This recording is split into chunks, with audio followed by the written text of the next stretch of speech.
Сфинкс бұл Гизаның батыс жағалауында орналасқан адамның бейнесі мен арыстанның денесіне ұқсас монументальды мүсін. Әлемге танымал Сфинкс мүсінінің мұрны эрозияның әсерінен жоқ болды деп ойласаңыз қателесесіз.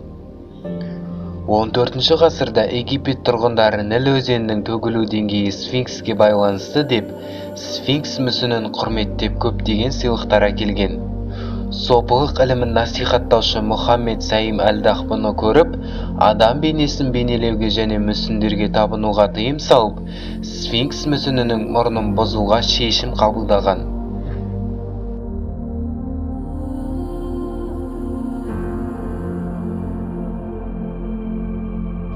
Қызыл кітапқа енген әлемдегі ең кішкентай қала Хорватияның Истрия аралдарындағы Хум қаласы.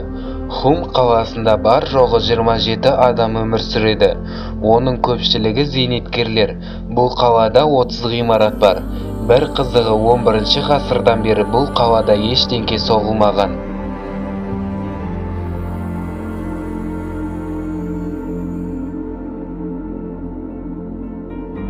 Адам миының ортасында супрахиазмалды ядро бар.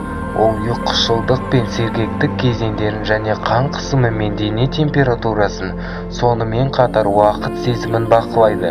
Шын мәнінде адам денесі машина секілді, және бұл машина болжамдықты ұнатады.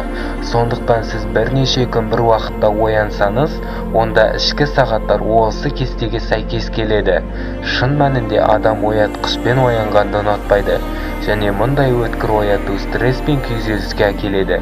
Оятқыш адам денесінің жұмысын баяулатады және біртіндеп табиғи оянуға кедергі болады.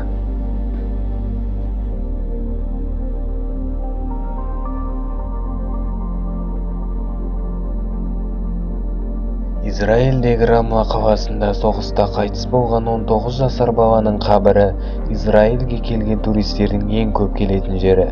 Себебі ол баланың есімі Гарри Поттер.